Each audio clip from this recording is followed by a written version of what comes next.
from the Ticats Audio Network. This is Morreale and Hitch.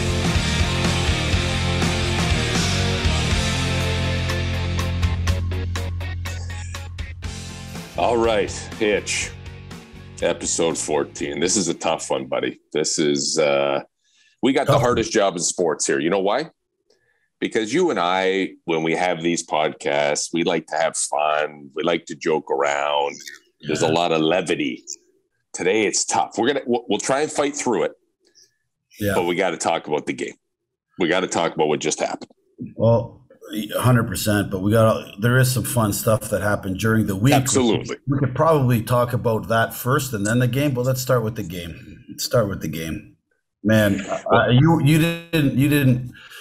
you weren't able to attend, and I was there yesterday, and you were there with me on Thursday. But just the whole leading up to the game and everything, what an unbelievable week! And to watch that yesterday, we were just talking with our friend, Mr. Producer David Butko, and he said, you know what, it's so nice to see, Hamilton in the beginning of the game just limiting them to field goals, which they did. I mean, Winnipeg was moving the ball well, and we struggled a little bit moving the ball, but we were right in it with them. Now, next thing you know, it's 7-6, and bam! It was just one of those things that, man, I'm almost lost for words because the game was so good in the second, from the second quarter on. It just got really fun. The atmosphere was ridiculous, and we had everything going our way. And it was just one of those. A couple plays here and there. People were telling me last night on the way, "Oh, this play, why did they do that one?" Okay, you know what? Shut up. One play, it's the heat of the moment, right? You make a call, you stick with it. It doesn't matter. That one play is not going to determine the game. Some people say it probably did, but there's a few of them on both sides. But you know what? Turned out Winnipeg was the victorious in the end, but they were. I mean, it was. I think, yeah, you're right. There's a lot of calls. We can go back in our career. There was thousands of those calls that either went our way or didn't go our way. But I will say, when the Bombers won the coin toss and chose the wind in the fourth or chose to defer, that to me was, I knew that would come into play. Yeah. You just knew that with the wind at your back, and you know how that stadium picks up, the wind kind of picks up as the game goes on. I thought that would be a factor. It turned out to be a factor. There were other factors at play. But let me tell you my experience watching this game. So right now, if you're listening to us, I hope it's coming through loud and clear. I'm in Nicaragua. Rob's in Arizona, and Butko's in his basement somewhere in the Hamilton area. Praying.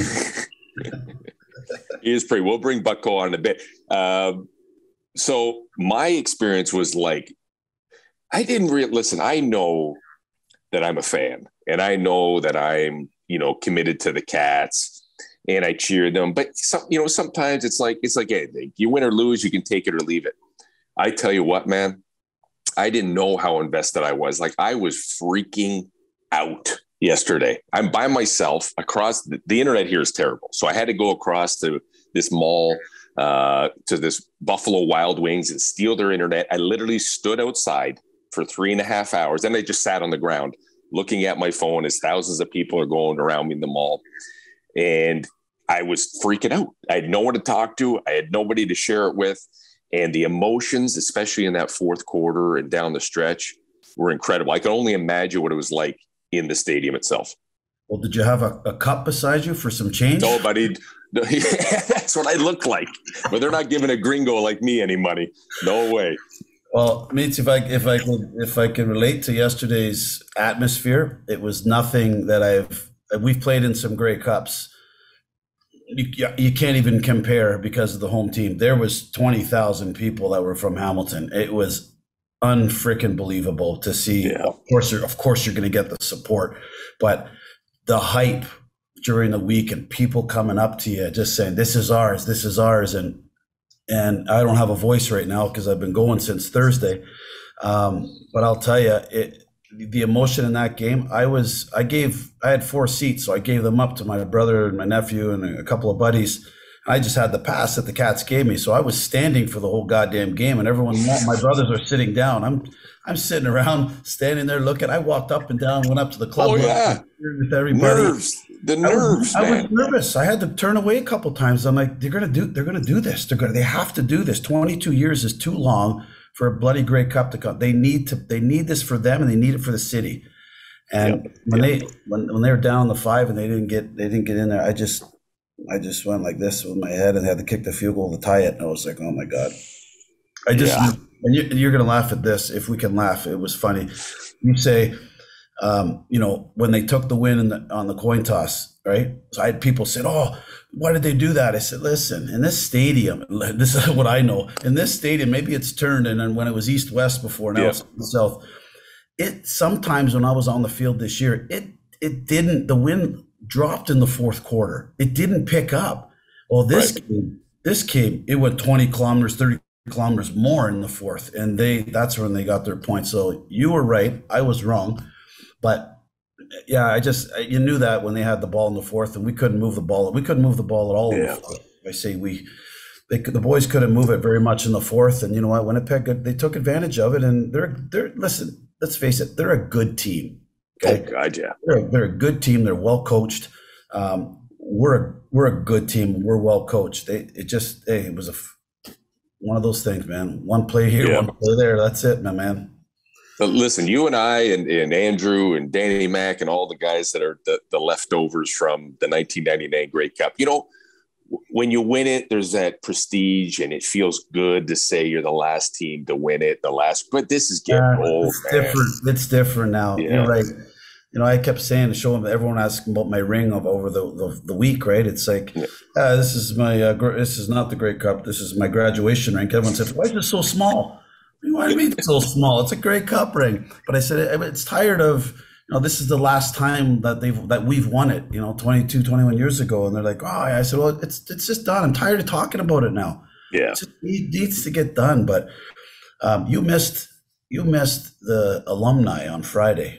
Oh yeah. Tell me about that. Let's get in. Okay. Well, let's shift gears here. We know what happened. Let's shift. First of all, it was a pleasure meeting David Butko, number one, on Thursday. I've never met David before. No, David, I met you on Wednesday too. Where are you, bud? There you are. Yep. You can't tell by David sitting down. I thought he was, 6'2", 6'3". He's like, listen, you thought I was taller, didn't you? And the very first thing he said to me when I saw him Wednesday night was, you thought I was going to be taller. Well, I walked into the restaurant. You were towering over me. I think it was more me. I didn't expect you to be so tall. I didn't think a football player, of course. It was good. But listen, I've seen pictures of Butko that have been sent to me that looked like he was enjoying himself at Grey Cup. So good. I'm glad you did, David. I hope you had the time of your life.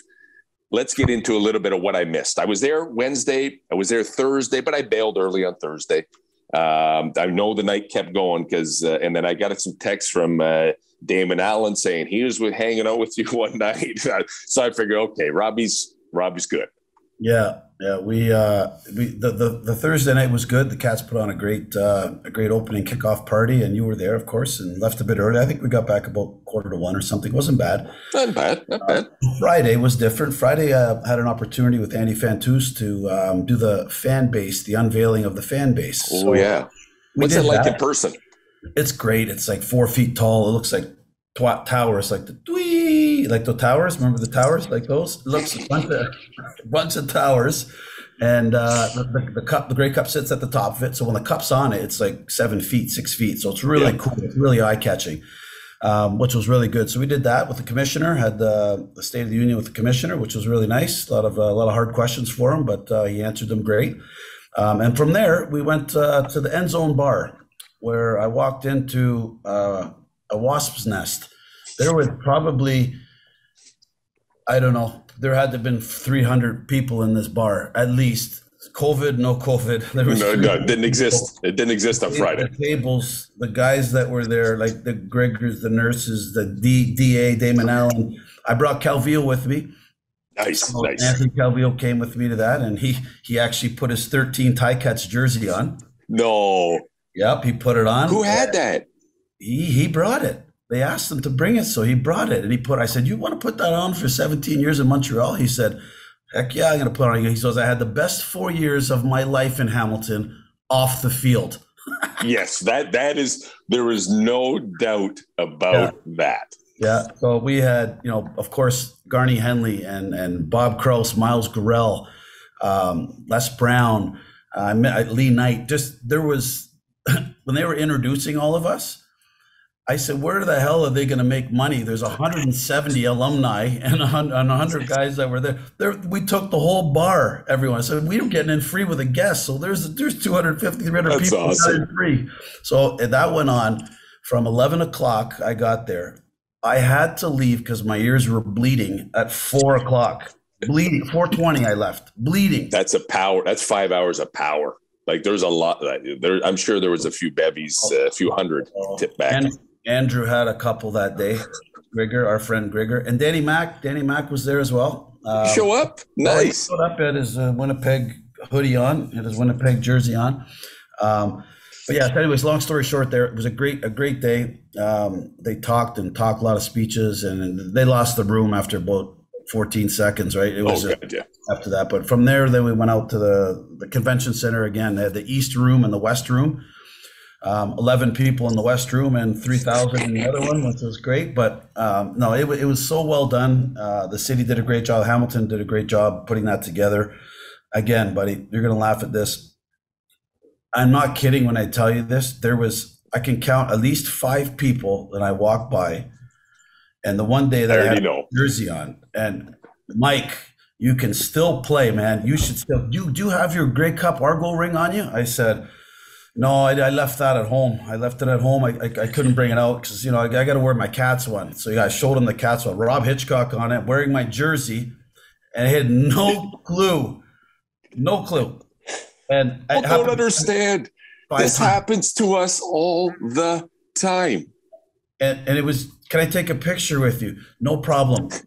I was ready to sign your name on something. I was going to do it. But you were wearing a 42 jersey. Yeah, with your name on it. And Grey Cup ring, mine. And he asked me about the Argo ring. I said, no, I left it. It's a tie cat week. I got to wear my tie cat one.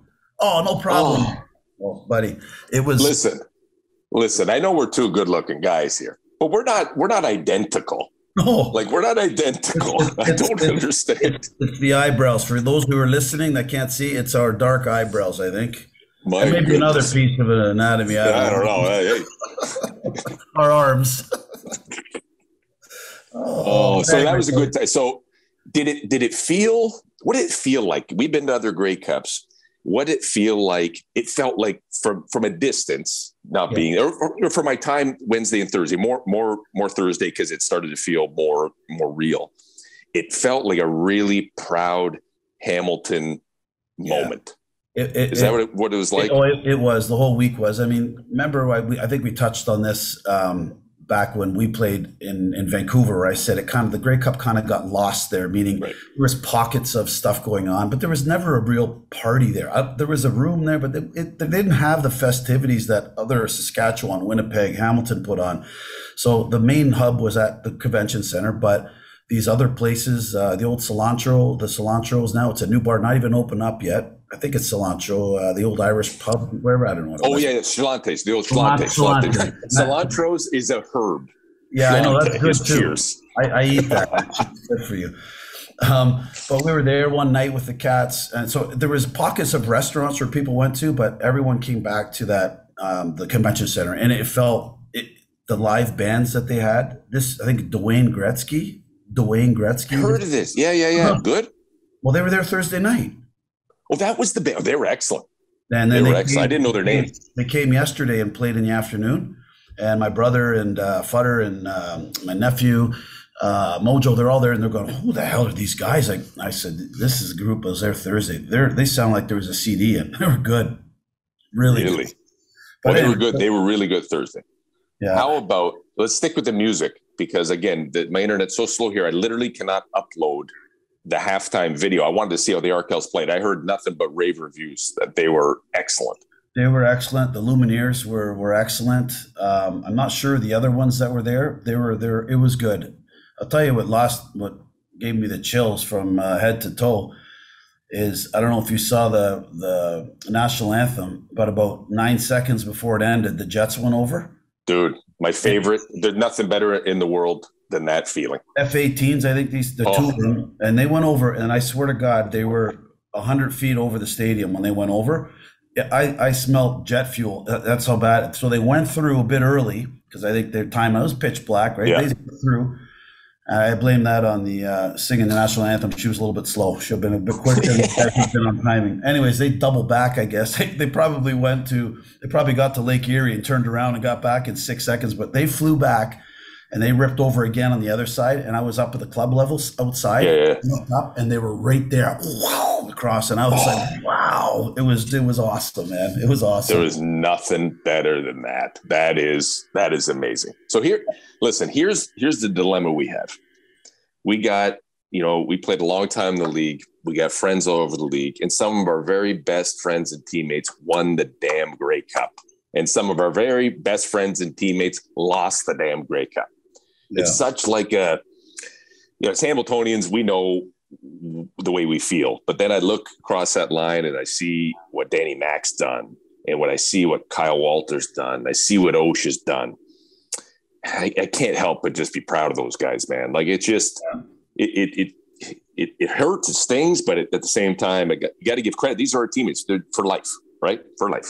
I think I told you the funny story about when I messaged O'Shea on November 21st, 2019. So I'll tell the listeners this one. So it was really nice of me. I think I November 21st at about 11 o'clock at night, I text Mike O'Shea. They just won the Grey Cup in 2019. Osh, proud of you. Congratulations to you and the team, and awesome win, blah, blah, blah. And didn't hear anything back from him. So I don't know. I just decided to text him on, I think it was Tuesday or Wednesday night or Thursday, whatever it was. I think it was Thursday. And I texted him again. Hey, Mike, just want to congratulate you to getting back to the Grey Cup. If you look at the message above, it was 2 years ago. You haven't got back to me. He calls me within 30 seconds, right? Oh, shit, that was Grey Cup night. I said, yeah, it's okay, but you were busy the last 2 years. So we had a great chat for about, 15 minutes or so. And he was nothing but good things to say about our organization and Hamilton and how well coached these guys, because Mike's a class act, same with O. But he just knows how to, he said those guys are great. They're there for a reason. We're there for a reason. It doesn't matter our records. You can put all the accolades and put them aside, because this game, it's a one game and you're gone. And it just, whoever comes out, it's going to be an interception or a fumble or a kick return. And that's what's going to determine the game. And I said, it doesn't take a brain surgeon to figure it out, but it's exactly it, man. And he was so proud of Hamilton as well as Winnipeg. So real nice to hear. And I mean, he's not politically correct in saying that shit. He truly means it when he says it. He means it. Yeah, he totally means it. So, I wrote him too before. I can't text him. I can't do a damn thing here. But I wrote him before, and I said, good luck. This is the same way we all wrote to O and on our email string and wish everybody good luck. I said, can you shave that god awful beard? It is horrendous. And he wrote me back. He goes, do you want to smell it? Yeah. He goes, it's awful. I said, no, I do not. I can only imagine what's living in that thing. Oh, yeah, no, not good. Poots. No, it must be Poots. And there's another thing we did Friday night. So me, Grigger, Richard Nurse, and then a couple of guys that are all their friends and a couple of their wives.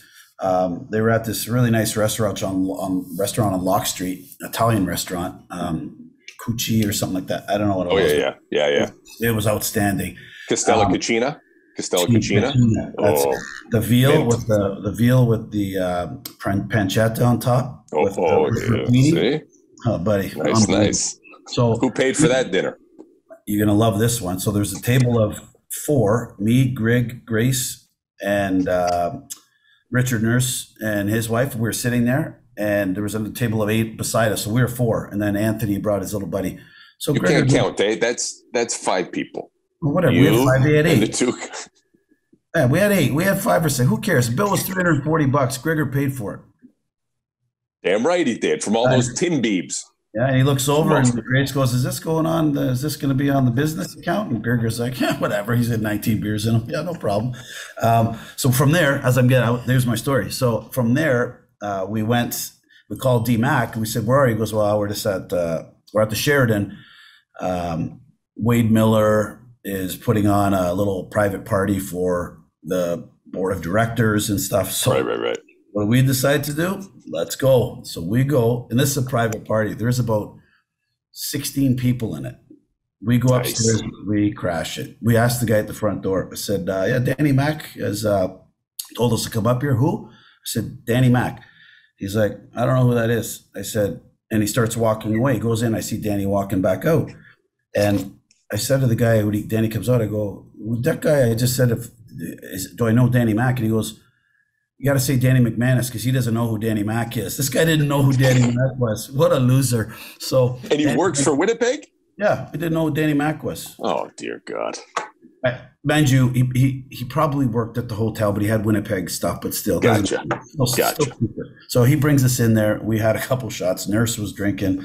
Wade Miller came over with his kids, and Ocean's kids were there. Met them for the first time, and it was awesome. So we left there stayed about an hour, pounded a few drinks, and then got out of there. But oh yeah, I left the bill behind. See you later. Oh, Bill, Wade could take that. He makes 7 figures.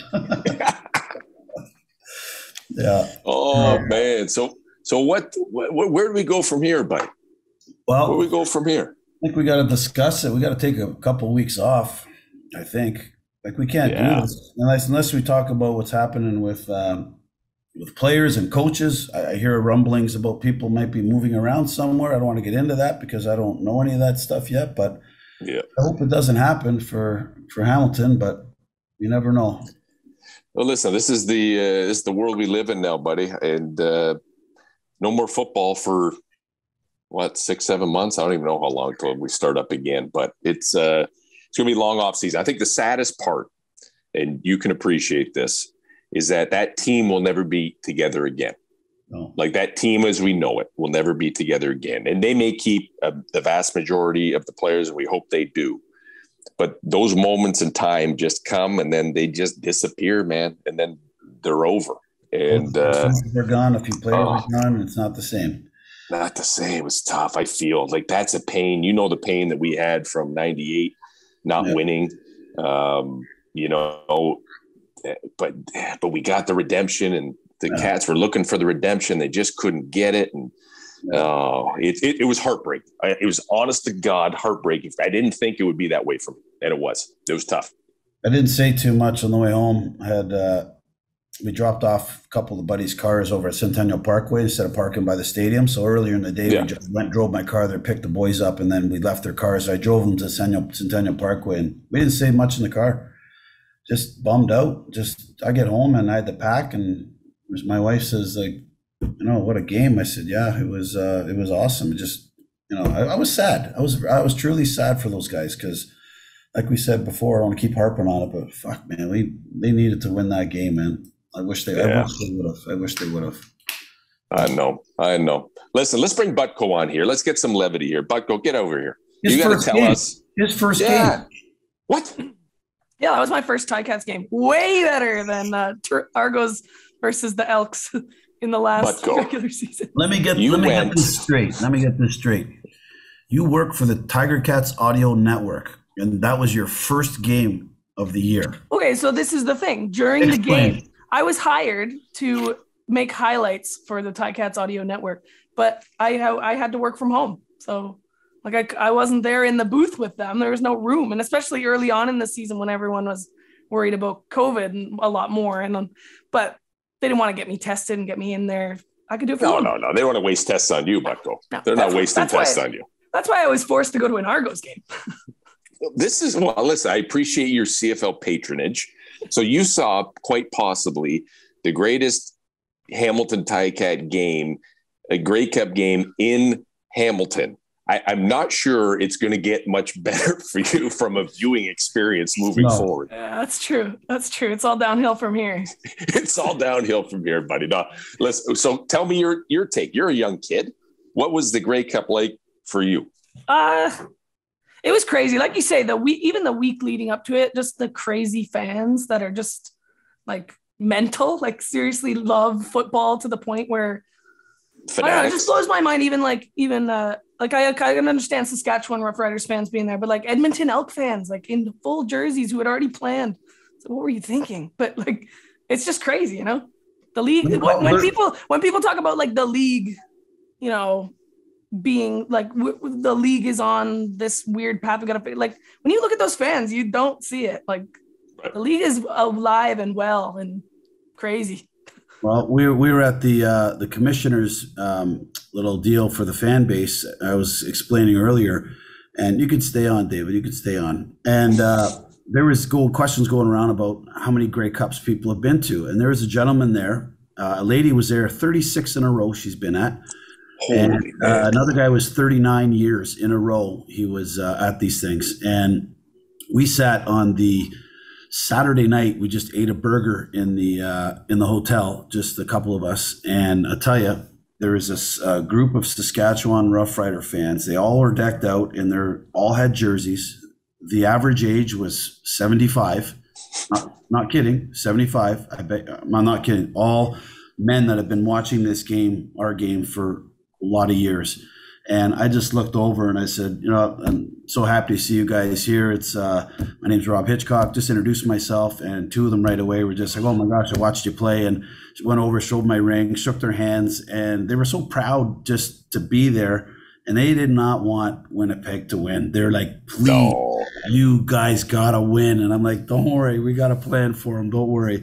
But it was so nice. You know, as Butko was saying, there are truly fans in this league. Stampeders, Elks, and we've known this for years. They travel all over to see it. They're football fans, right? They love their city, but they're football fans, and that's what makes this league special. That is, you're darn right. So this is just, so David, for your benefit, this is just like, that was the teaser. That was the appetizer for what's going to come in 2023 when the world is hopefully a much better place. Like it is going to be, you won't get an East and West, but you'll have, every team will have their own team parties in the spirit of Edmonton and the Tiger Towns, and it'll be amazing. And you'll be there in that respect. And yes. And then that is the plan, my friend. Now I'm not too sure if Rob and I are going to be there. There's no way we can continue talking for another 2 years. Like this is the only time Rob and I talk, by the way, just so people realize Rob and I don't talk during the week. This is our conversation. This is just, you're just listening to Rob and I have a conversation once a week. That's what's happening. Little banter here and there. That's all. Yeah, well, we will be doing this in 2 years. We're going to talk once a year about it. Perfect. That's right. We'll do it. That's right. Oh, man. Listen, I hate to do this, guys. I think we're going to cut it short today. We're just, in respect of everything that's happened. Yeah. You know, people are still licking their wounds.